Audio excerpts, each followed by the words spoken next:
iya iya. Nah, Yes. Wah. ini Work ya, from home beneran nih. ya. Gimana? Pak, ini kan sebenarnya ada beberapa ini sih teman-teman pengusaha yang juga sudah no comment, kayak memang sebenarnya nunggu aja sih. Kalau dari teman-teman retail gimana, Pak Ibnu? Kondisi yang ada Gimana ya? sekarang. Ya gini, sampai kemarin sore kan saya masih meeting juga ya. Ini kan meeting kemarin itu dengan Kadis Perindak, Kadis Tan, kemudian Kadifre Bulog, Satgas Pangan Polda Jatim, dengan beberapa distributor. Itu kan terkait, yang pertama kemarin itu terkait dengan kebutuhan bahan pokok. Nah, kebutuhan bahan pokok itu terus terang kalau beras oke, artinya mudah lah ya, masih mudah. Yang lagi gencar dilakukan oleh Bulog itu adalah gula, karena memang cukup langka ya gula itu. Nah, kemarin saya minta memang Bulog hari Jumat atau Sabtu lalu mengadakan operasi pasar dengan harga 10.500. Retail itu sekarang agak sulit karena retail harusnya menjual itu 12.500, sedangkan harga jual di pasaran umum itu udah 16.000, 17.000. Ya, teman-teman UMKM juga kemarin bilangnya gitu, Pak. Jadi kita mau produksi, sebenarnya kalau khususnya yang herbal, itu naik peningkatan untuk permintaan itu. Tapi karena bahan dasarnya naik juga, jadi omsetnya itu ya nggak terasa juga. Malah mungkin bisa lebih berkurang juga karena harga naik. Jadi saya minta beberapa diberi prioritas. Kemarin kita dapat kecil ya, hanya sekian ton aja. Saya rasa untuk mengurangi kelangkaan. Yang penting ada dulu. Satu outlet, beberapa outlet itu cuma dapat 100-200 kilo gitu ya. Tetapi itu sangat membantu di daerah supaya inflasi juga lebih terjaga ya. Bisa terjaga. Itu yang pertama. Salah satu cara distribusi yang tepat memang lewat retail modern. Kenapa? Karena itu lebih terstruktur, harga juga memang kita ada harus mengikuti HET yang ditentukan oleh Kemendak. Jadi otomatis bisa. Nah, justru operasi pasar ini, tapi nanti teman-teman Bulog yang menentukan, dianggap tidak efisien karena jadi bertentangan kan. Keinginan pemerintah itu untuk mengurangi atau mengadakan social distancing, tapi ternyata kita mengadakan satu pengumpulan massal di pasar. Itu jadi agak kontradiktif. Nah, ini teman-teman Bulog dan Kadis Perindak sedang mencari alternatif lain, makanya kami lewat jalur Aprindo itu retail modern kita bisa dibantu di situ. Kira-kira itu kondisinya sampai kemarin sore ya. Ya ini di luar daripada masalah COVID-nya sendiri ya. Memang kami lihat juga kemarin itu di Gerahadi kan jadi poskonya COVID untuk Jawa Timur. Betul. Nah, itu memang kegiatannya sangat luar biasa. Pengumpulan masker, APD kan kemarin juga sudah datang ya. Tadi malam itu ada serah terima juga perlengkapan APD ke rumah sakit maupun ke kepolisian dan TNI ya. Tadi malam dilakukan oleh Ibu Gubernur. Tapi untuk ini juga gimana Pak? Karena kan sekarang orang kan serba takut, serba panik ya Pak Ibnu. Artinya ketika kita datang ke retail ini memastikan bahwa barang yang kita sentuh ini juga aman dari penyebaran COVID ini gimana ya?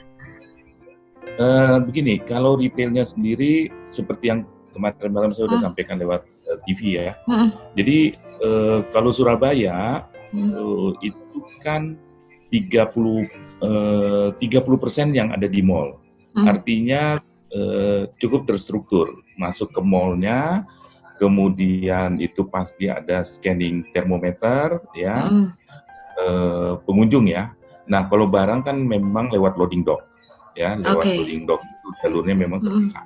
Nah begitu sudah masuk ke mall, kemudian masuk ke tinen-tinennya, ke retail, ke lain-lain, itu terbantunya lagi double check, ada lagi scanner maupun hand sanitizer. Saya sarankan juga, dan memang Aprindo sudah membuat satu membuat surat edaran kepada anggota untuk memperlengkapi petugas, terutama kasir. Kasir untuk punya APD, alat pelindung diri. Tetap ada juga ya? Yang sangat minimal, karena kan nggak lucu juga kalau karyawan kita tuh diberi APD yang full seperti di rumah sakit gitu ya. Nggak mungkin, Pak. Nggak mungkin. Jadi yang disarankan itu adalah pakai sarung tangan plastik gitu ya, kemudian masker. Yang dan hand sanitizer itu yang paling minim, yang Aprindo sudah buat edarannya per kemarin kalau nggak salah, sudah diedarkan. Nanti saya bisa forward informasinya. Nah, tapi kejadiannya malah lucu. Gimana, di Pak? Beberapa kabupaten kota itu kejadiannya begini. Ini yang anggota itu menginformasikan ke saya juga kemarin pada saat kita sudah berikan pengumuman itu. Ini sudah beberapa hari lalu dari Dinkes, ini di Tuban kejadiannya. Di Tuban. Dan Polsek sudah ke toko memberikan edukasi dan lain-lain.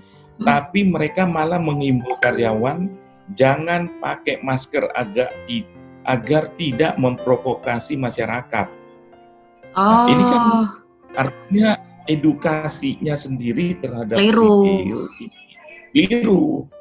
Nah, ini yang padahal kita dari pusat sudah menginformasikan minimal, karena kan kita nggak tahu, bisa jadi juga POS-nya kasir, edisinya atau ATM-nya atau rak-nya apa itu sudah kan kita bisa terkontaminasi di situ gitu ya. Betul. Biar bagaimanapun yang jaga kan juga harus terlindungi. Jangan sampai kemudian yang terjadi korban juga. Ya. Nah, jadi beberapa toko di anggota kita di depannya sudah dilakukan seperti yang dilakukan oleh Bu Risma di Surabaya. Ini ya. Ada disinfektan juga. Kayak sink gitu untuk wastafel. Kemudian ini ada disinfektannya, ya. Nah, ini dilakukan. Jadi sebelum masuk toko mereka mencuci, dibuatkan sink gitu. Nih, jadi ada beberapa. Sudah kita di beberapa kabupaten kota sudah. Ya, ini kita artinya menghimbau untuk menghimbau mereka untuk memperbanyaklah kondisi-kondisi untuk mengantisipasi, terutama konsumen. Kalau barang sementara ini memang kita masih pelajarin bagaimana ininya, apakah begitu masuk loading dock kita langsung disemprot disinfektan juga bisa, karena ada dua kan, ruangannya sendiri kita semprot dengan disinfektan. Mungkin itu. Tapi memang nggak ada yang ini ya, artinya semua retail tetap buka, atau mungkin sekarang difokuskan di titik-titik tempat mungkin memang kebutuhan paling tinggi gitu, karena kan imbauan kan tetap work from home. Artinya apakah retail tetap menjadi yang boleh dikatakan tetap menjual semuanya tanpa ada yang terkecuali, Pak Ibnu? Tetap. Jadi tidak ada ya? Kalau dilihat di negara-negara lain ya, di negara-negara lain, di Italia, di New Zealand ya. New Zealand ini, saya tadi malam hubungi teman saya yang di New Zealand, yang boleh buka rata-rata ya. Di Amerika juga, di Amerika kan juga udah mulai imbauannya lebih keras ya. Yang boleh buka itu hanya supermarket. Supermarket pun yang menjual kebutuhan pokok itu boleh buka. Rumah sakit, apotek selebihnya, juga ya? Apotek, selebihnya itu malah tutup. Jadi sebetulnya ini yang kita minta perhatian juga kepada pemerintah, bahwa support terhadap retail lokal atau retail modern yang berjaringan nasional harus juga diperhatikan. Diperhatikan itu dalam artian begini, dalam kondisi yang sulit memang ada himbauan untuk tidak berkumpul gitu ya, atau tidak bekerja dalam satu office building, work from home, tapi ketersediaan bahan pokoknya harus terjamin sehingga itu menurunkan tensi ketegangan bahwa terjadi panic buying dan lain-lain. Yeah. Nah, yang kedua bahwa supermarket, rumah sakit adalah garda terdepannya dalam mencegah ini. Tetapi juga untuk orang yang sakit sih masuknya memang rumah sakit, tetapi untuk orang yang tidak sakit kan perlu juga dijaga ketersediaan pangannya. Nah, garda keduanya ini adalah supermarket itu atau retail itu tadi ya. Retail ini. Nah, selebihnya tapi stok ini itu aman semua ya Pak ya? Stok yang ada di retail aman semua ya? Nggak ada yang yang paling yang kosong masker ya Pak ya? Oh ya, masker sama hand sanitizer. Tapi hand sanitizer ini kan sudah mulai banyak juga yang mulai buat sendiri ya? Buat sendiri salah satunya ya. Tapi sebelumnya retail di bawah Pak Ibnu ini apa aja supaya masyarakat juga jelas? Indomaret, Alfamart termasuk juga atau gimana? Ya, jadi sesuai dengan Perpres 112 tahun 2007, retail itu adalah ada 5 kategori. Yang pertama pusat pergulakan, yang kedua itu hypermarket, yang ketiga supermarket, yang keempat minimarket, yang kelima ini adalah specialty store. Perindo itu kan punya anggota yang ada restorannya dan kafe, misalnya Starbucks itu anggota kita juga, kemudian Coffee Bean itu anggota juga ya. Anggota, kemudian Kentucky Fried Chicken, Texas Fried Chicken itu anggota kita. Jadi memang imbauannya terhadap semua dan memang penurunannya seperti yang kemarin saya sampaikan cukup drastis ya, terutama yang di mall karena memang kerumunan masyarakat itu paling banyak kan di mall ya. Ya, kita berharap tidak terjadi istilahnya yang kemarin kita diskusikan itu tidak terjadi lockdown. Tetapi memang situasi dalam 3 bulan ke depan yang salah satunya juga kalau ada kerumunan di warung kopi yang kemarin terjadi, dibubarkan, itu juga bisa berpengaruh nantinya kepada sirkular ekonominya nggak jalan.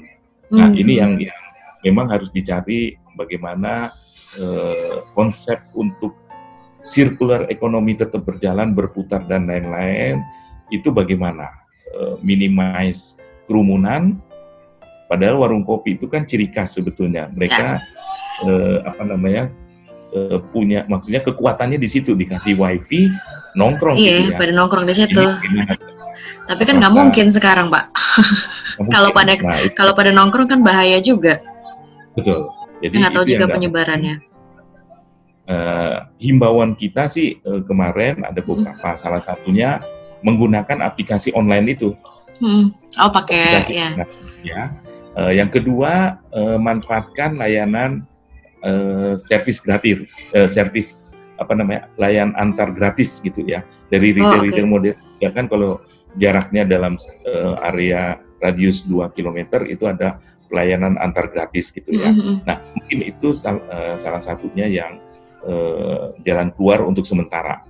Jadi itu sirkular ekonominya tetap berjalan. Ada order, ada ya untuk masyarakat yang menengah atas mungkin sih mudah untuk berbelanja karena berbelanja kebutuhannya 1 bulan gitu ya. Tapi yang di bawah ini yang agak goyang kanan kiri yang bingung ya. Yang marginal itu tadi. Oke. Terakhir gitu. Suara optimisme dari seorang pengusaha atau yang bagian dari teman-teman retail supaya bisa disuarakan, supaya tidak skeptis, supaya nggak pesimis gitu, Pak Ibnu.